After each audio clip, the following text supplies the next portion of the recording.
سورۃ الانعام کی آیت نمبر 50۔ الحمدللہ وکفی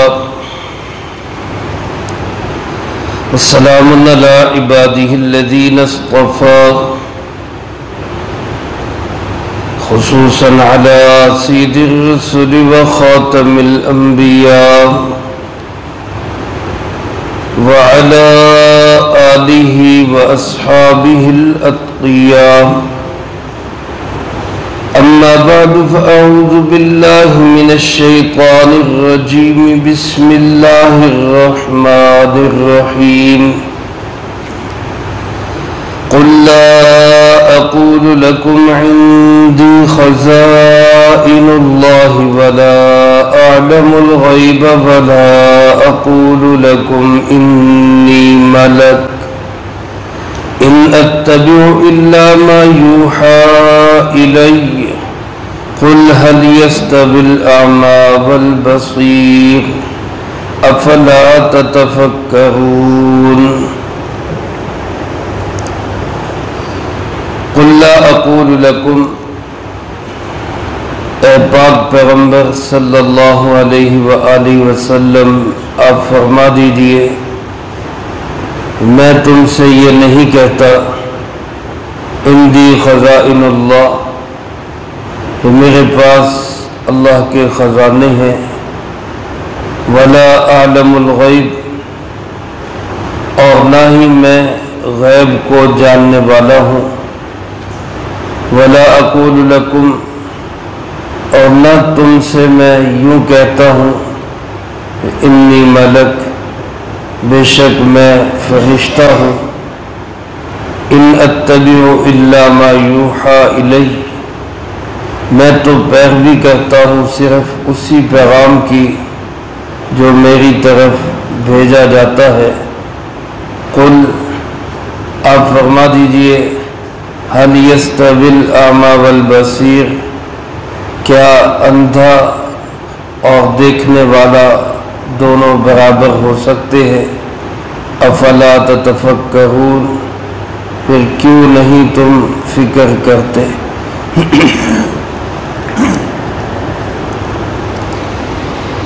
مشرکین عرب کے بہت سارے معجزات اور مطالبے مانگنے کی عادت تھی، بالخصوص 3 قسم کے مطالبے ان کے ہمارے پیارے آقا جناب محمد کریم خاتم النبیین صلی اللہ علیہ وآلہ وسلم سے ہوتے تھے۔ ایک مطالبہ تو وہ یہ کرتے کہ آپ اگر واقعی اللہ کے نبی ہیں تو ساری دنیا کے خزانے یہاں مکہ مکرمہ میں جمع کر دیں۔ دوسرا مطالبہ ان کا یہ ہوتا کہ آپ اگر واقعی اللہ کے نبی ہیں تو ہمارے مستقبل کے بارے میں ہمیں کچھ بتائیں، آئندہ زمانے میں کون سی چیزیں ہمارے لیے مفید ہیں اور کون سی چیزیں ہمارے لیے مضر ہیں، تاکہ فائدے والی چیزوں کو ہم حاصل کر لیں اور مضر چیزوں سے ہم بچ سکیں۔ اور تیسرا مطالبہ یہ ہوتا کہ اگر اللہ نے کسی کو ہماری ہدایت کے لیے بھیجنا ہی تھا تو کسی انسان کو کیوں بھیجا؟ اللہ کسی فرشتے کو بھیج دیتے، وہ آ کے ہمیں ہدایت کرتا تو ہم اس کی بات مان لیتے۔ اللہ پاک نے ان تینوں باتوں کا جواب دیتے ہوئے فرمایا، اے میرے محبوب حبیب کبریا جناب محمد مصطفیٰ صلی اللہ علیہ وآلہ وسلم آپ ان سے فرمائیں میں نے کب یہ دعویٰ کیا کہ میرے پاس اللہ کے خزانے، میرا تو یہ دعویٰ ہی نہیں۔ یہ تو جس شخص کا دعویٰ ہو کہ میں خزانوں کا مالک ہوں اس سے مطالبہ کیا جا سکتا ہے کہ وہ سارے خزانے یہاں اکٹھے کر دیں، میں تو یہ کہتا ہی نہیں۔ میرا تو ایمان اور یقین یہ ہے کہ کائنات کے تمام خزانوں کا مالک صرف کون ہے؟ اللہ ہے۔ ہر چیز کے خزانے اللہ کے ہاتھ میں، میرے ہاتھ میں وہی ہے جو اللہ نے مجھے عطا کیا، اس کے سوا کچھ نہیں۔ میں ایک پیغام لے کر تمہارے پاس آیا ہوں، جو مانے گا اس کو میں جنت کی بشارت سناؤں گا، جو نہیں مانے گا جہنم کی وعید سنا دوں گا۔ میرا کام تو یہی ہے، خزانے اکٹھے کرنا، مال و دولت جمع کرنا، کسی کو امیر بنانا، کسی کا مال چھین لینا، یہ سب اختیارات کس کے ہیں؟ اللہ رب العالمین کے۔ تو میرے پاس کوئی خزانے نہیں جو میں تمہارے لیے یہاں اکٹھے کر دوں۔ دوسری بات، تم یہ کہتے ہو کہ ہمیں آنے والے زمانے کے بارے میں بتایا جائے، مستقبل کے بارے میں بتایا جائے۔ وہ فرمایا کہ میں یہ بھی نہیں کہتا کہ میں غیب جانتا ہوں۔ غیب، پوشیدہ چیز، چھپی ہوئی چیز، ان کو جاننے والا صرف کون ہے؟ اللہ رب العالمین۔ میرے عزیز دوستو، کتنی واضح بات ہے، اس میں کوئی شک نہیں۔ اللہ پاک نے غیب کی خبریں اپنے نیک بندوں کو دی ہیں، اپنے نیک بندوں کو غیب کی خبریں دی ہیں، اور سب سے زیادہ غیب کی خبریں اللہ پاک نے جناب محمد کریم صلی اللہ علیہ وآلہ وسلم کو دی ہیں۔ سب سے بڑے علوم اور سب سے زیادہ علوم کے خزانے وہ نبی کریم صلی اللہ علیہ وسلم کے پاس ہیں، لیکن اس کے باوجود عالم الغیب سب کچھ جو ہونے والا ہے، جو ہو رہا ہے، جو آئندہ ہوگا، اس کو جاننے والا صرف کون ہے؟ اللہ پاک ہے۔ آپ صلی اللہ علیہ وآلہ وسلم کے ذریعے خود اعلان کروایا جا رہا ہے کہ آپ ان سے کہہ دیں میں کوئی غیب جاننے والا نہیں۔ میرے عزیز دوستو، ہمیں اپنا عقیدہ، نظریہ بھی قرآن کریم سے سیکھنا چاہیے۔ قرآن ہمیں کیا بتلاتا ہے؟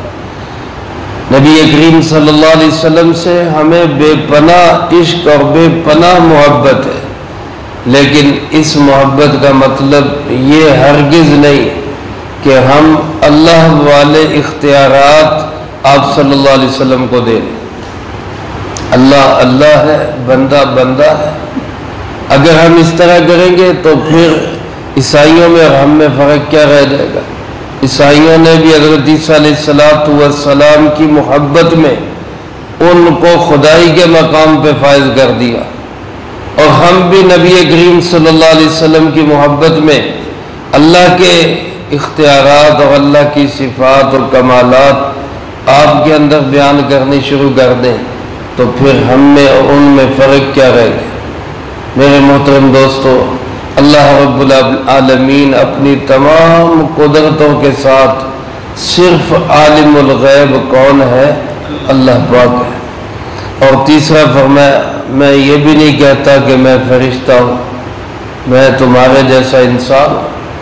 اللہ پاک نے مجھے نوع بشریت سے پیدا کیا ہے، میں بھی اسی طرح ماں باپ سے پیدا ہوا، میرے بھی اسی طرح عزیز و اقارب ہے، تمہارے اندر پلا بڑا ہوں، تمہارے اندر رہا ہوں، زندگی کی 40 بہاریں تمہارے اندر گزاری ہیں، بیوی بھی ہے اور ازواج مطہرات بھی ہیں، بچے بھی ہیں، بچیاں بھی ہیں، یہ ساری چیزیں میرے اندر بھی ویسے ہی ہیں۔ فرق صرف یہ ہے، اور جو بہت بڑا فرق ہے، کہ اللہ نے مجھے نبی بلکہ نبیوں کا بھی امام بنایا۔ یہ بہت بڑا فرق ہے۔ بعض لوگ یہ کہہ دیتے ہیں کہ جی یہ لوگ جو ہے نا گستاخ ہیں، اور یہ کہتے ہیں نبی ہمارے جیسے۔ یاد رکھیں میرے عزیز دوستو، حضور نبی کریم صلی اللہ علیہ وآلہ وسلم نوع بشریت سے ہے، اس میں کوئی شک نہیں۔ نوع انسانیت سے اللہ نے آپ کو چنا ہے اور آپ کو بھیجا ہے، لیکن اس کا یہ مطلب ہرگز نہیں کہ ہم میں اور حضور صلی اللہ علیہ وسلم میں کوئی فرق ہی نہیں ہے، ایسا بھی ہرگز نہیں ہے۔ دیکھو، ایک پتھر ہوتا ہے جو سڑک پہ ڈالا جاتا ہے، اور ایک پتھر ہوتا ہے جس کو ہیرا کہا جاتا ہے، کوہ نور ہے، پتھر وہ بھی ہے، پتھر وہ بھی ہے۔ کوئی عقل مند یہ کہہ سکتا ہے کہ اس میں اور اس میں کوئی فرق نہیں، دونوں ایک جیسے؟ پکی بات ہے کہ کوہ نور اور ہیرا وہ بہت قیمتی ہے، بہت اعلیٰ درجے کا ہے، اور سڑک پہ ڈالے جانے والا پتھر بہت معمولی پتھر ہے، لیکن پتھر ہونے میں دونوں برابر ہیں۔ اسی طرح نوع انسانیت، نوع بشریت سے ہونے میں نبی کریم صلی اللہ علیہ وسلم فخر البشریت ہے، ساری انسانیت کا فخر ہے، اور آپ علیہ الصلوۃ والسلام اپنے کمالات اور اپنی صفات میں اتنے بلند ہیں کہ کوئی انسان آپ کے پاؤں کی دھول تک بھی نہیں پہنچ سکتا۔ آپ کا مقام بہت بلند ہے، بہت بلند ہے۔ میرے عزیز دوستو، پھر بھی آپ فرشتے نہیں ہیں، آپ ایسے نہیں ہیں جیسے فرشتے ہوتے ہیں جن کو بھوک نہیں لگتی، جن کو پیاس نہیں لگتی، جن کو خامن بیوی کی کوئی حاجت نہیں ہے، جن کے بچے نہیں ہیں، ایسا بھی نہیں ہے۔ جبرائیل علیہ السلام سارے فرشتوں کے سردار ہیں، لیکن جبرائیل علیہ السلام کی ماں کون ہے، باپ کون ہے؟ کوئی نہیں ہے، کیونکہ اللہ پاک نے ان کو اپنے امر کن سے پیدا کیا ہے۔ ان کے بیوی بچے کتنے ہیں؟ کوئی نہیں ہے، کیونکہ ان کے اندر یہ عادت ہی نہیں ہے۔ تو اب آپ میں اور فرشتوں میں تو زمین و آسمان کا فرق ہے، اب تو سارے فرشتوں سے بھی سب سے اعلیٰ ہے۔ تو میرے محترم دوستو، یہ تین بنیادی عقیدے نظریے اللہ پاک نے اس آیت مبارکہ میں بڑے واضح انداز سے بیان کیے کہ تمام زمین و آسمان کے خزانوں کا مالک صرف کون ہے، اور تمام غیب اور شاہد باتوں کو جاننے والا بھی صرف کون ہے، اور اللہ رب العالمین نے ہی آپ علیہ السلام کو نوع بشریت سے چن کر ساری انسانیت کا فخر بنا دیا۔ اس کے بعد اللہ پاک فرماتے ہیں، آپ اپنی حیثیت اور پوزیشن واضح کرتے ہوئے بتا دیں، ان اتبع الا ما یوحى الی، میرا کام تو صرف یہ ہے کہ میں اس کے پیچھے پیچھے چلوں جو پیغام میری طرف وحی کیا گیا، جو میرے اللہ نے مجھے پیغام دیا میں نے اس کی پیروی کرنی ہے، وہ پیغام تم تک پہنچانا ہے۔ اس کے بعد کوئی مان لے گا تو وہ ایسے ہی ہے جیسے کہ وہ بینا ہے، آنکھوں والا ہے، نہیں مانے گا تو وہ ایسے ہی جیسا کہ وہ نابینا ہے۔ اور ساری دنیا کے انسان جانتے ہیں کہ آنکھوں والا اور نابینا یہ دونوں برابر نہیں ہو سکتے، ایک دیکھنے والا ہے، ایک اندھا ہے، دونوں میں زمین و آسمان کا فرق ہے۔ جو میری بات مان کر مجھ پہ اعتماد اور یقین کر کے اللہ کو ایک مان لے گا، مجھے اللہ کا آخری نبی مان لے گا، حضور نبی کریم صلی اللہ علیہ وسلم کو، اور عقیدہ آخرت پہ ایمان رکھے گا، قرآن کو اللہ کی سچی کتاب مان لے گا، وہ ایسا ہے جیسا کہ وہ بینا ہے، وہ آنکھوں والا ہے، اس کو ہدایت مل گئی، اس کو روشنی مل گئی۔ اور جس نے ان میں سے کسی ایک چیز کا انکار کر دیا تو وہ ایسے جیسا کہ وہ نابینا ہے، اندھیروں میں ہے، اس کو کوئی سجھائی نہیں دے رہا، اور دونوں انجام کے لحاظ سے برابر نہیں ہو سکتے۔ فرمایا افلا تتفکرون، کیا اس بات میں تم غور و فکر نہیں کرتے؟ اتنی بات بھی سوچتے نہیں؟ ذرا سی یہ سوچ اور فکر ہی پیدا کر لو تو تمہیں حق اور ہدایت کا راستہ واضح نظر آنے لگ جائے۔ اللہ مجھے آپ کو سب کو قرآن و سنت کی صحیح سمجھ نصیب فرمائے، جو کہا سنا اس کو زندگی میں لا کے دوسروں تک پہنچانے کی توفیق عطا فرمائے۔ اللہم لک الحمد کما ینبغی لجلال وجہک وعظیم سلطانک، اللہم لا احصی ثناء علیک انت کما اثنیت علی نفسک، اللہم لک الحمد کما انت اہلہ، فصلی علی محمد کما انت اہلہ، وافعل بنا ما انت اہلہ، فإنك أهل التقوى وأهل المغفرة، اللهم وفقنا لما تحب وترضى من القول والعمل والهدي والنية، إنك على كل شيء قدير. اللهم ربنا آتنا في الدنيا حسنة وفي الآخرة حسنة وقنا عذاب النار.